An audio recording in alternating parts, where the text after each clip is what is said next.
Yeah, we spoke about the nutritional component earlier as well and how important that is to be dialed in when it comes to your long races. With the clients you work with, do you also recommend them to do low carb? Because I know you've been very vocal about that and it's something that you implement regularly because it works very well for you. But I'm keen to see if you implement that into your client's journey, or is it once again coming down to the practicalities of what's available to them and what they enjoy fundamentally? Yeah, it's a really good question. I think there's still for even for ultra marathons where that door is much wider open because the intensity on race day is lower.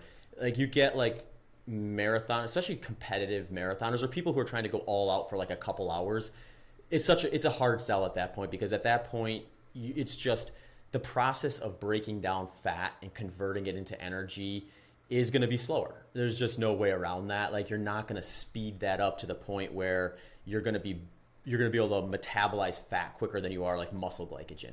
So you have to be honest with yourself about like what are the goals. I mean, some people will still run faster for those type of times and distances on a low carb diet because some other variable that was holding them back gets cleared up with a dietary shift for one reason or the other. So I do be mindful of that. But really what I end up doing with folks is I kind of go from a if it's not broken, don't fix it mentality. So if someone comes to me and they're following a moderate carbohydrate diet, they can fuel easily like 50 to 70 or maybe even more grams of carbohydrate per hour during races with little to no digestive issue. Their energy levels are stable, their recovery's great, their sleep's great.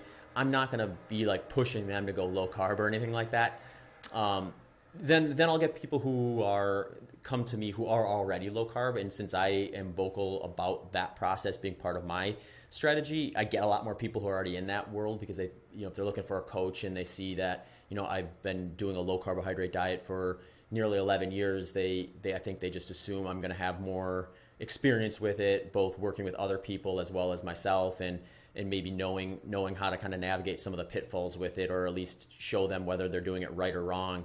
And then it's usually what it comes down to with those folks is just kind of like making the lifestyle match their fueling. So a great example of this that happens fairly frequently is I'll have someone who kind of went into the low carb world and followed a pretty strict ketogenic diet, which is going to be usually like essentially anything from like a 0 gram to like upwards to maybe 50 grams of carbohydrate a day. So basically like the complete avoidance of carbohydrate for all intents and purposes. And they're doing that through like a relatively sedentary lifestyle, or one that isn't maybe as high volume as what it's going to be when they start preparing for an endurance race.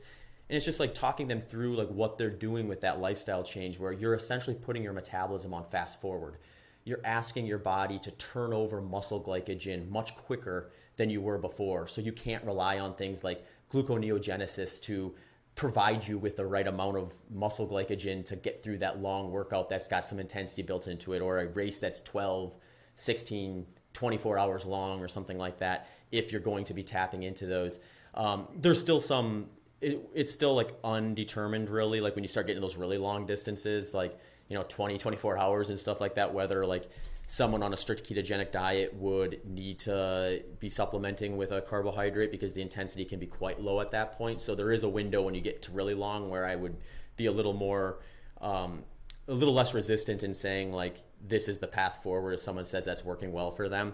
But most of the time it's like kind of getting them to look at their lifestyle and recognize that by adding this extra 10, 12 hours per week of endurance work or something like that is going to change the framework of what even like if you're looking at like your fat oxidation rates or your level of ketone bodies in your blood and things like that are going to be produced, because that lifestyle component speeds everything up.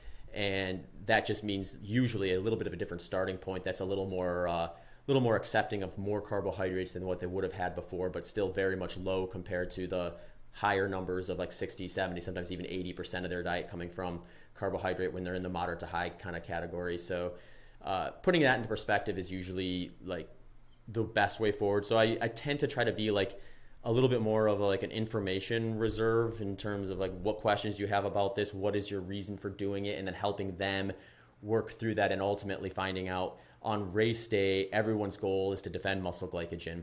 Where are you within that range of different numbers that people are going to need, or figuring that out as best we can, and then determining whether any type of dietary shift is necessary or in your best interest or not. So that's usually like fixes most of the problems or most of the questions. And every once in a while I'll have someone who's like just really curious. They just like want to try it out, and they're not solely invested in their race outcome from a specific time standpoint. Like they may only have a goal of finishing, and they're very capable of doing that.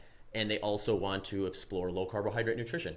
So for someone like that, it's like, well, yeah, let's do it. Let's walk through it. Let's see what your experience is like. We can take that experience and we can build from it. We can stick with it. We can adjust it. We can do whatever we want with it. Once you kind of have that experience, you know how you're going to respond to it. And those folks are fun to work with too.